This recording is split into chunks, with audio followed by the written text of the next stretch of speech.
Girl student enters India Book of Records. এটা সৰুখিলত 4জন বিখ্যাত ব্যক্তিৰ প্ৰতিছবি অংকন কৰি ইণ্ডিয়া বুক অফ ৰেকৰ্ডছৰ নাম সন্নিবিষ্ট এগৰাকী দৰিদ্ৰ পৰিয়ালৰ ছাত্ৰীৰ সফলতাৰ বাবে দৰিদ্ৰতা কেতিয়াও হেঙাৰ হ'ব নোৱাৰে। এই কথা পুনৰ প্ৰমাণ কৰি দেখুৱালে মৰাণৰ বামুনবাৰী কয়লাগৰাৰ ছাত্ৰী অংকনা মাহাত্ৰই। এটা নদীৰ শিলত 4জন বিখ্যাত ব্যক্তিৰ প্ৰতিছবি অংকন কৰি ইণ্ডিয়া বুক অফ ৰেকৰ্ডছৰ নাম সন্নিবিষ্ট কৰিবলৈ সক্ষম হৈছে ছাত্ৰীগৰাকীয়ে। পুনাৰা মাহাত্ৰ আৰু মীনা চুতীয়া মাহাত্ৰৰ জ্যেষ্ঠ কন্যা তথা মৰাণ মহাবিদ্যালয়ৰ ষষ্ঠ ষান্মাসিকৰ ছাত্ৰী অংকনা মাহাত্ৰই ইণ্ডিয়া বুক অফ ৰেকৰ্ডছৰ তৰফৰ পৰা লাভ কৰিছে আইভিআৰ এচিভাৰ সন্মান। সৰুৰে পৰা ছবি অঁকাত হেঁপাহ থকা অংকনা মাহাত্ৰই শেহতীয়াকৈ এটা সৰুশিলত ভাৰতৰ প্ৰথম প্ৰধানমন্ত্ৰী, বৰ্তমানৰ প্ৰধানমন্ত্ৰী, ভাৰতৰ প্ৰথম ৰাষ্ট্ৰপতি আৰু বৰ্তমানৰ ৰাষ্ট্ৰপতিৰ ছবি অংকন কৰি অভিলেখ ৰচে। ইণ্ডিয়া বুক অফ ৰেকৰ্ডছৰ কৰ্তৃপক্ষৰ পৰা অংকনা মাহাত্ৰক এখন প্ৰমাণপত্ৰ, এখন পৰিচয় পত্ৰ, এখন কিতাপ, এটা লোগো, এটা মেডেল, এটা বেজ আৰু এটা কলম প্ৰদানেৰে স্বীকৃতি দিয়ে। উল্লেখ্য যে ছাত্ৰীগৰাকীৰ পিতৃ এখন ভেঞ্চাৰ স্কুলৰ শিক্ষক। শিক্ষকতাৰ লগতে বজাৰত শাক-পাচলি বিক্ৰী কৰি পৰিয়ালটো পোহপাল দি আহিছে পিতৃয়ে।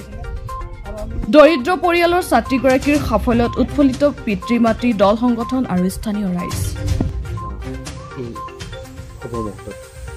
ভাল লাগিছে আৰু এনেকুৱা এটা এৱাৰ্ড পাই কিনে। সপোন আছিলে, ছ'চিয়েল মিডিয়াত পাই থাকোঁ, দেখি থাকোঁ, সেইটো কাৰণে মই এপ্লাই কৰি চাওঁ বুলি কৰি চালোঁ আৰু পোৱাৰ কাৰণে নিজকে বহুত বেছি ভাল লাগিছে। এইটো মই আঁকি থকাবোৰ মানে সৰুৰ পৰাই ছবি আঁকিবলৈ বহুত ইচ্ছা আছিলে আৰু ভাল পাওঁ আঁকি কেনে, আঁকি থাকোঁ, চেষ্টা কৰিছোঁ আৰু সেনেকৈ দেখি কেনে। পদ্ধতিটো সেয়া ৱেবছাইট এটা আছে ইণ্ডিয়া বুক অফ ৰেকৰ্ড বুলি, সেই ৱেবছাইটত গৈ কেনে এপ্লিকেশ্যনখন ফিল আপ কৰিব লাগে। তাৰ ফিল আপ কৰি মই কি আঁকিছোঁ সেইটো ভিডিঅ' কৰি দিব লাগে। তাৰপিছত মেইল এটা আহি কনফাৰ্মেশ্যন মেইল, সেয়াই আৰু। কেতিয়া কৰিছিলা? এইটো মই ডিচেম্বৰ 20 তাৰিখে।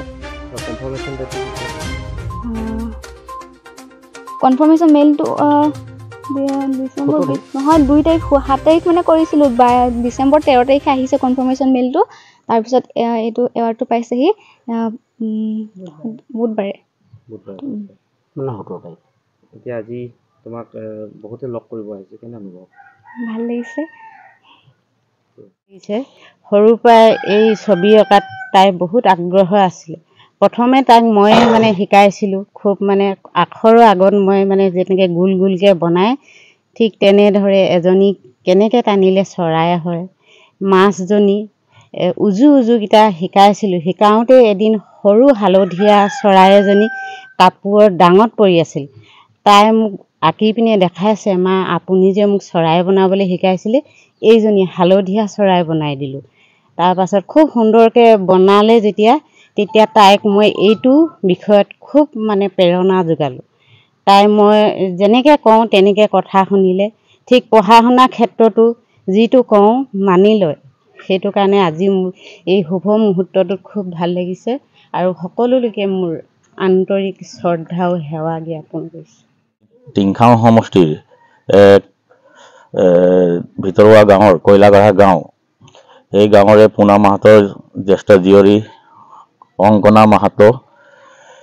আমি আগতে গম পাওঁ তেওঁ চিত্ৰাংকন বিভিন্ন প্ৰতিযোগিতাত ভাগ লয় আৰু সেই অনুপাতে তাই মানে 2023 চনৰ ডিচেম্বৰ মাহত অনলাইন যোগে ইণ্ডিয়ান বুক অফ ৰেকৰ্ডত অনলাইন যোগে তেওঁ চিত্ৰাংকন প্ৰতিযোগিতাত ভাগ লয় ভিডিঅ' কনফাৰেন্সৰ যোগেদি।